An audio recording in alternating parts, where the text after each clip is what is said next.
Мы сейчас посмотрим, что за выпуклость у нашей щучки. Так, первым делом сначала посмотрим, что у него в желудке.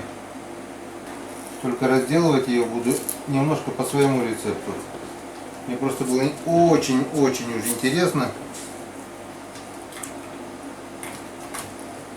что у нашей щуки в желудке. Окунь, все верно. Получается, наша сегодняшняя щука